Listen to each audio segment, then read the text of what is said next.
ओम शांति। इस राजयोगा शिविर के अंतिम सत्र में आज हम राजयोगा मेडिटेशन के विषय में जानेंगे। जैसे कि पहले दिन आपको बताया गया था कि राजयोगा मेडिटेशन करने के लिए हमें 3 चीज़ों का पता होना आवश्यक है।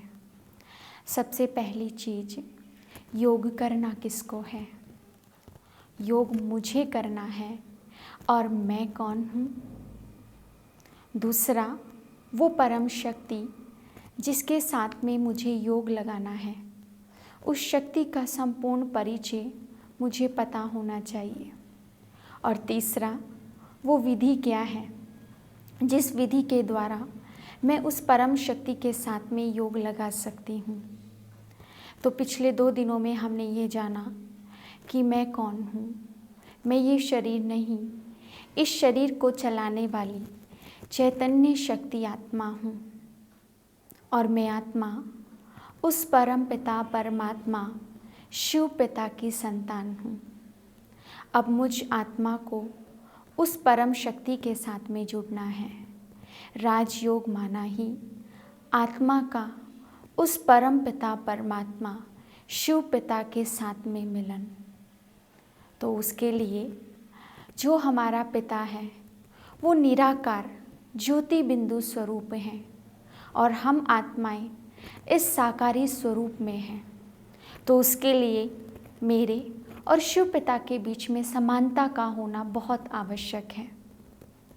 तो उसके लिए क्या करना होगा कि मुझे, जैसे कि आप देखते हैं कि 2 तारे हैं, अगर हमें तारों को आपस में जोड़ना है और करंट पास करना है तो उसके लिए हमें क्या करना होता है, रबर को हटाना होता है। रबर को हटाने के बाद जब हम तारों को आपस में जोड़ते हैं तो करंट पास होती है। ठीक उसी प्रकार हमें इस शरीर रूपी रबर को हटाना होगा, अर्थात इस देह के भान से ऊपर उठकर अपने को आत्मनिश्चय करना होगा। जब हम स्वयं को आत्मनिश्चय करते हैं और उसके बाद अपने मन बुद्धि को परम पिता परमात्मा शिव के साथ में जोड़ते हैं तो उससे योग लगाना हमारे लिए सहज हो जाता है। योग माना ही याद, योग माना ही उस शिव पिता से प्यार भरी बातें, अपने दिल की बातें भगवान से करना, यही है वास्तविक योग। जैसे कि हम सभी मंदिर में जाते हैं, आप सोचते होंगे कि भगवान को तो हम सभी याद करते ही हैं, हम सभी मंदिर में जाते हैं, पूजा प्रार्थना इत्यादि करते हैं। लेकिन प्रार्थना में और राजयोग में अंतर है।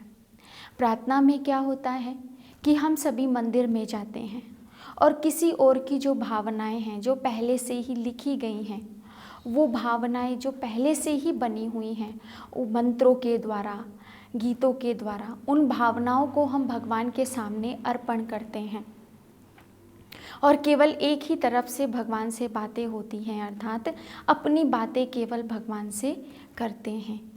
लेकिन राजयोग में हम अपने मन की बातें, अपने दिल की बातें, अपनी भावनाएं उस शिव पिता के साथ में करते हैं, क्योंकि भक्ति में भगवान से जो संबंध है वो भक्त और भगवान का है।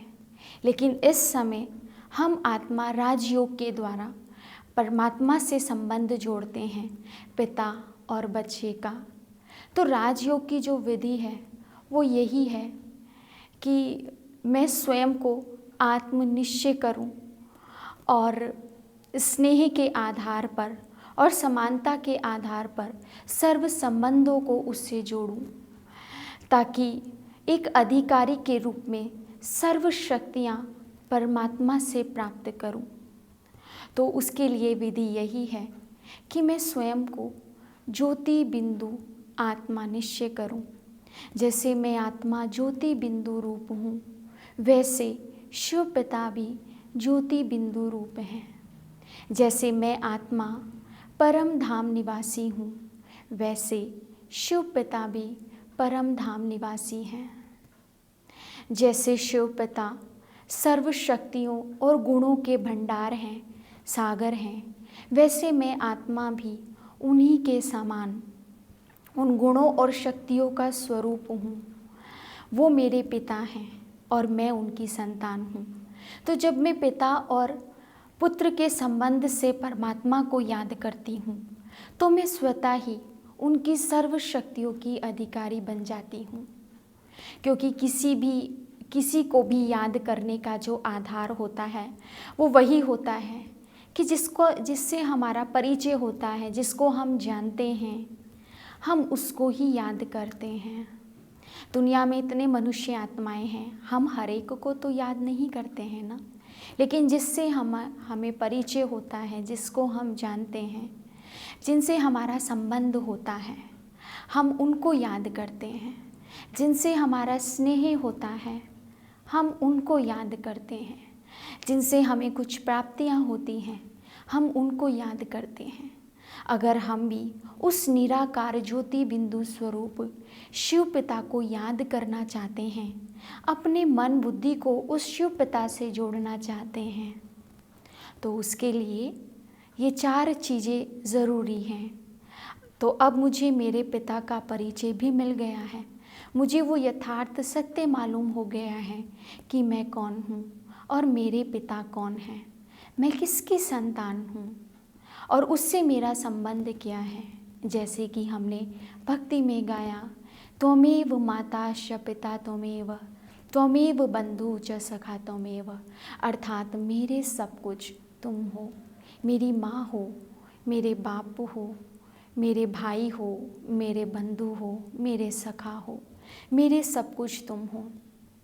तो यदि हम भी हर रोज़ परमात्मा के साथ ऐसे ही नए नए संबंध जोड़ें, उनसे प्रेम करें, उनसे स्नेह रखें, तो उनको याद करना हमारे लिए सहज होता है। और कितनी ढेर प्राप्तियां हमें परमात्मा से होती हैं। बस हमें क्या करना है, अपने मन और बुद्धि को उससे जोड़ना है। वैसे तो राजयोगा मेडिटेशन की ऐसी कोई कठिन विधि भी नहीं है। आपको केवल क्या करना है, जब आप योग करना शुरू करते हैं या जब भी आप योग करें, तो वैसे तो आप योग को चलते फिरते उठते बैठते किसी भी अवस्था में कर सकते हैं। कहीं पर भी किसी भी समय आप राजयोगा मेडिटेशन का अभ्यास कर सकते हैं, इस योग को कर सकते हैं। इसके लिए केवल आपको क्या करना है कि आपको जो बैठने की आपकी पोजीशन होती है उसमें आपको पद्मासन की मुद्रा में बैठना है और हाथों को आप इस तरीके से ऐसे रख सकते हैं या फिर आप अपने हाथों को इस प्रकार से भी रख सकते हैं। उसके बाद आपको क्या करना है कि अपनी आँखों को किसी एक स्थान पर एकाग्र कर लीजिए और उसके बाद जो हम ये योग करते हैं उसमें हम आंखें खुली रखते हैं, क्योंकि आंखें खुली रख के योग करने के भी बहुत सारे कारण हैं। उसमें सबसे पहला कारण है कि कहते हैं कि हमारी जो आंखें हैं वो सबसे ज़्यादा एनर्जी को ऑब्जर्व करती हैं और परमात्मा से जो हमें शक्तियाँ मिलती हैं वो प्रकाश और किरणों के रूप में मिलती हैं। तो यदि हमने परमात्मा की शिव पिता की याद करते समय उसको याद करते समय हमने अपनी आँखों को बंद कर लिया, तो जितनी शक्ति हमें मिलनी चाहिए उतनी शक्ति हमें नहीं मिल पाएगी। तो उसके लिए हम आंखें खुली रख के ही योग करते हैं। दूसरी बात, उससे जो संबंध है वो पिता का है। क्या आपने कभी किसी को ऐसे देखा या सुना कि कोई बच्चा जब अपने पिता से बात करता है तो आंखें बंद करके बात करता है? नहीं ना। आप भी जब अपने पिता से बात करते होंगे तो आंखें खुली रख के ही बात करते होंगे। तो अब हम भी अपने पिता से क्या करेंगे, आंखें खुली रख के ही अपने दिल की सारी बातें करेंगे। जो भी उससे कहना है, जो भी उससे बोलना है, वो अपने दिल की सारी बातें उस शिव पिता से करेंगे। तीसरी चीज़, अगर हम आंखें बंद करके योग करते हैं तो उससे सुस्ती और आलस भी आता है और सही से हमारा ध्यान एकाग्र नहीं हो पाता है। तो अपने ध्यान को एकाग्र करने के लिए आप कोई भी पॉइंट ऑफ लाइट की तरफ भी देख सकते हैं सामने रख के, या फिर आप कोई भी दिया या मोमबत्ती जलाकर भी राजयोग का अभ्यास कर सकते हैं। तो इसके लिए जब आप इस मुद्रा में बैठते हैं तो उसके बाद आप अपने को आत्मनिश्चय करते हैं और अपने मन को एकाग्र करने के लिए आप इसको अच्छे विचार, अच्छे संकल्प देते हैं। और कई बार आप परमात्मा का ध्यान लगाते हैं, उनको धन्यवाद देते हैं, उनसे अपने दिल की बातें करते हैं। तो योग करते समय आप उसी अवस्था में अच्छे से बैठेंगे तो आप इसका अधिक लाभ ले सकेंगे। अन्यथा आप इस योग को, जैसा कि मैंने बताया, जैसे भी आपको सहज लगे उस अवस्था में, उस पोजीशन में बैठकर भी आप राजयोग का अभ्यास कर सकते हैं। बस उसके लिए आपको क्या चाहिए, इस मन की एकाग्रता होनी बहुत ज़रूरी है। लेकिन इस मन के लिए कहते हैं कि ये मन क्या है, बेलगाम घोड़ा है, ये इतनी जल्दी एकाग्र नहीं होता है। तो इस मन को एकाग्र करने के लिए हमें क्या करना होगा, इस मन को एकाग्र करने के लिए हमें इसको अच्छे विचार देने होंगे, अच्छी अच्छी बातें इसमें डालनी होंगी। क्योंकि परमात्मा शिव पिता ने राजयोग के 4 स्तंभ भी बताए हैं। अगर वो 4 स्तंभ माना जिस पर ये योगी जीवन खड़ा होता है, वो 4 स्तंभ, अगर आप भी उन 4 स्तंभ को अपने जीवन में अपनाते हैं तो आप इस राजयोगी जीवन का पूरा पूरा आनंद ले सकते हैं, लाभ उठा सकते हैं। उसके लिए सबसे पहला जो स्तंभ पिता ने बताया वो यही बताया है कि सबसे पहला स्तंभ है सत्संग, अर्थात सत्य का संग। और सबसे बड़ा सत्य है केवल और केवल परम पिता, परम आत्मा। उससे बड़ा सत्य संसार में कुछ भी नहीं। तो यदि हम उस पिता का संग करते हैं, उसके संग में रहते हैं, कहते हैं ना, जैसा होगा संग वैसा होगा रंग। तो जब हम मन बुद्धि के द्वारा सारा दिन परमात्मा के संग में रहते हैं तो हम उसके समान बनते जाते हैं। क्योंकि वो कैसा है, वो गुणों और शक्तियों का भंडार है, वो शांति का सागर है, सुख का सागर है, प्रेम का सागर है। तो जब सारा दिन मेरा मन बुद्धि उसकी याद में रहता है तो उसकी शक्तियाँ अपने आप मेरे अंदर में आती जाती हैं। और इसके लिए सत्संग के लिए माना यहाँ पर शिव परमात्मा की जो मुरलियाँ सुनाई जाती हैं, जिसको हम परमात्मा के महावाक्य कहते हैं। तो यदि आप रोज़ इस राजयोग शिविर को करने के बाद उन मुरलियों को सुनते हैं, उनको पढ़ते हैं, तो इससे क्या होगा, इससे आत्मा में शक्ति आती है और मन एकाग्र होता है। क्योंकि परमात्मा की वो जो महावाक्य जिसको हम मुरली कहते हैं, वो आत्मा के लिए भोजन की तरह कार्य करते हैं। जैसे हम शरीर को भोजन देते हैं तो शरीर को भोजन देने से क्या होता है, शरीर स्वस्थ होता है। उसी प्रकार वो जो महावाक्य हैं जिसको हम मुरली कहते हैं, वो हमारे आत्मा के लिए भोजन है, जो आत्मा को इतनी शक्ति प्रदान करता है कि हम आत्माएं उन महावाक्यों को सुनने के बाद, क्योंकि इस मन को अच्छे विचार चाहिए, तो परमात्मा के महावाक्यों से अच्छे तो कुछ होगा ही नहीं। तो आप भी इस राजयोग शिविर करने के बाद रेगुलर उस मुरली को पढ़ सकते हैं, सुन सकते हैं और उसको अपने जीवन में धारण कर सकते हैं। दूसरा है दैव्य गुण। हम दैव्य गुणों को अपने जीवन में अपनाएं, कम बोले, मीठा बोले, बहुत मधुर बोले, सबके साथ में बहुत अच्छे से व्यवहार करें। तो ये दैव्य गुण भी हमें कहाँ से प्राप्त होते हैं, उस मुरली के द्वारा ही। उस मुरली से ही आप इन दैव्य गुणों को अपने जीवन में ला सकते हैं। तीसरा पवित्रता, हम पवित्र जीवन को अपनाएं। चौथा भोजन, हम जो भी भोजन ग्रहण करें वो शुद्ध भोजन ग्रहण करें। कहते हैं अन्न का भी हमारे मन पर बहुत प्रभाव पड़ता है। जैसा खाते हैं अन्न वैसा होता है मन। तो हम शुद्ध भोजन को ही स्वीकार करें। हम परमात्मा की याद में भोजन बनाएं। जब भी अपने घर में भोजन बनाएं तो शिव पिता की याद में रहकर ही भोजन बनाएं, शिव पिता की याद में रहकर ही भोजन खाएं। तो उस भोजन का हमारे मन और तन पर बहुत लाभकारी प्रभाव होता है और हमारा तन और मन दोनों ही स्वस्थ बनते हैं। तो यदि हम इन 4 स्तंभों को अपने जीवन में अपनाते हैं तो हमारे लिए इस राजयोगी जीवन को अपनाना सहज हो जाता है। क्योंकि राजयोग केवल 1 या आधे घंटे का योग नहीं है।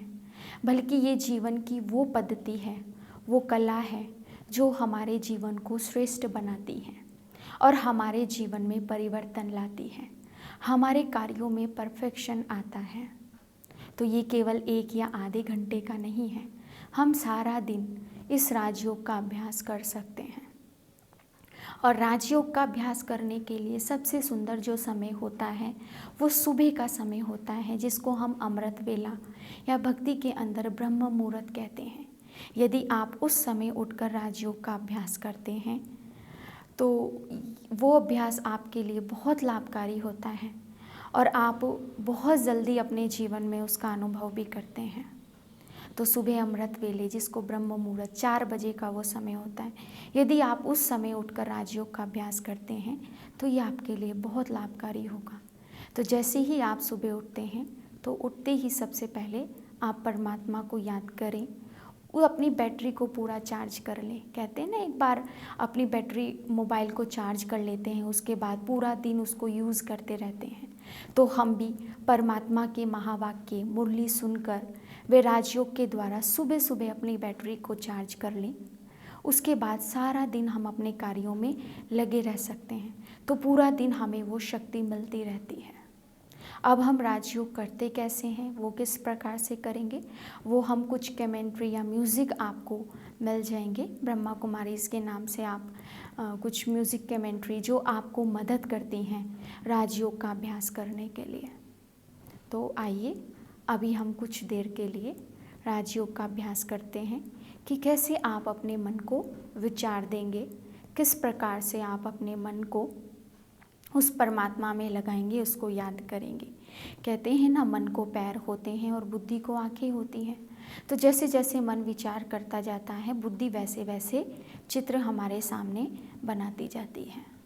तो जैसा कि मैंने बताया, हम पद्मासन की मुद्रा में बैठेंगे और दूसरा अपनी आंखों को किसी एक स्थान पर एकाग्र कर लेंगे। उसके बाद में जैसे जैसे आपके सामने बोलती जाऊंगी, आप वैसे वैसे अपने मन में विचार उत्पन्न करते जाना और बुद्धि वैसा वैसा ही अपने सामने सीन इमर्ज करती रहे। जैसे कि मैं अगर अभी बोलूं कि आप सभी अपने अपने पिता को याद करें, तो मन में जैसे ही विचार आया कि मुझे मेरे पिता को याद करना है, तो बुद्धि ने तुरंत आपके सामने उसका चित्र बना दिया होगा। अब जैसे मैं कहूँ आप सभी अपने घर को याद करें, आप जिस घर में रहते हैं उस घर को याद करें, उस घर को देखें, तो तुरंत ही जैसे ही मन में विचार आया होगा कि घर को याद करना है, तो उसी समय बुद्धि ने वैसा ही चित्र आपके सामने बना दिया होगा। अगर मैं कहूँ आप किसी उस दिन को याद करें जब आप कहीं घूमने गए हों, आपने किसी के फैमिली के साथ में टाइम स्पेंड किया हो, उस समय को आप याद करें, तो आप कहीं भी बैठे होंगे, मन अपने आप वहाँ पहुँच जाएगा और बुद्धि वैसा ही चित्र आपके सामने बनाती जाएगी। तो राजयोग के द्वारा भी हम इसी प्रकार से अभ्यास करते हैं कि सबसे पहली चीज़ हम अपने को आत्मनिश्चय करते हैं और उसके बाद हम अपने उस घर में जाते हैं जहाँ हमारे शिव पिता रहते हैं, जहाँ से हम आत्माएं इस सृष्टि मंच पर अपना पार्ट बजाने के लिए आई हैं, जिसको हम परम धाम शांति धाम कहते हैं। उसी घर में जाकर हम अपने शिव पिता को याद करते हैं और अधिकारी बनकर, वारिस बनकर उस पिता से सर्व शक्तियों और गुणों का अनुभव करते हैं। तो आइए चलिए अभी हम 5 मिनट के लिए राजयोग का अभ्यास करते हैं। तो आप सभी अटेंशन से बैठें, शुरू करते हैं।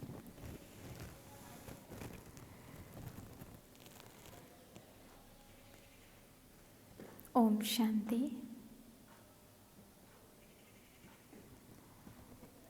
अपने मन में उठने वाले सभी विचारों को शांत कर लें।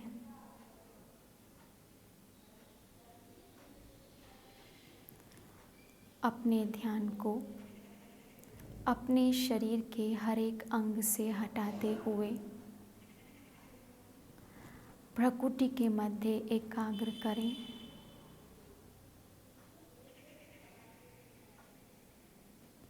और अपने मन को एक नया विचार दें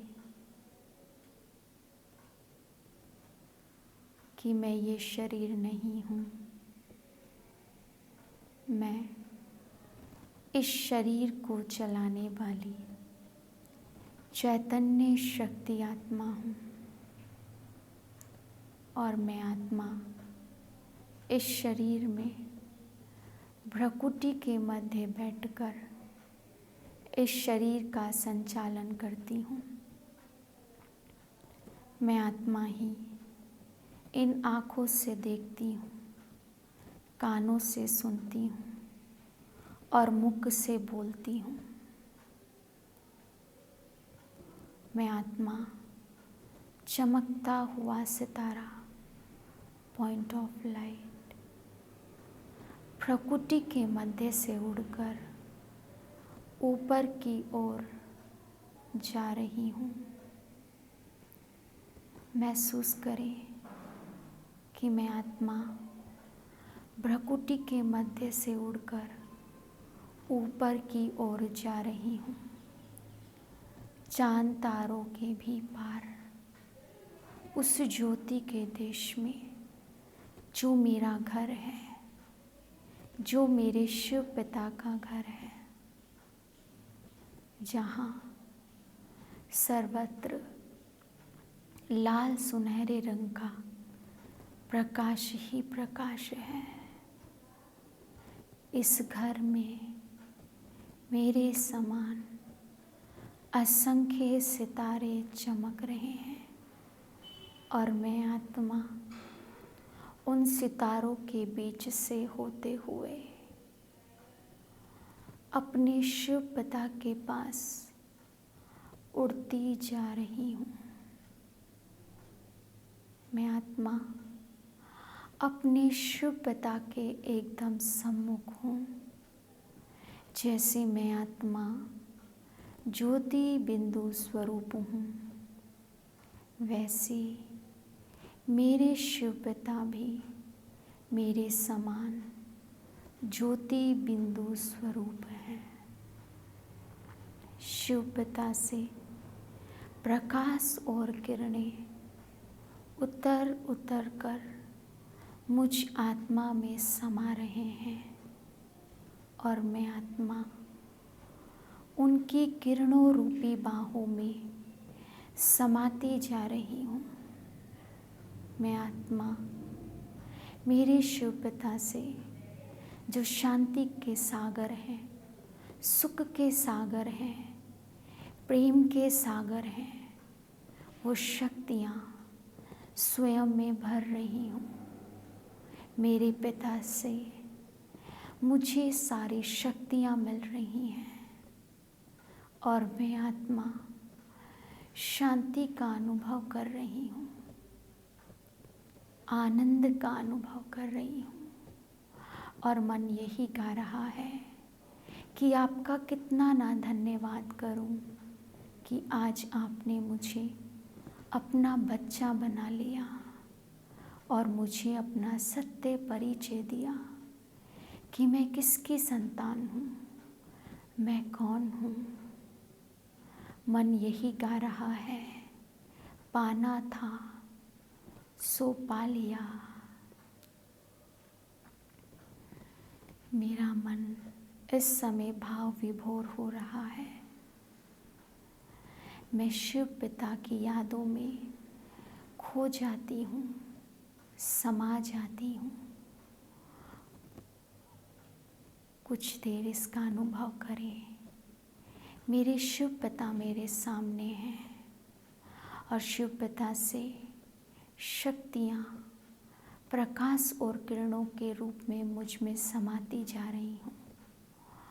मेरे सातों गुण, ज्ञान, पवित्रता, प्रेम, सुख, शांति, आनंद, शक्ति सब मेरे में समाते जा रहे हैं और मैं आत्मा भरपूर होती जा रही हूँ।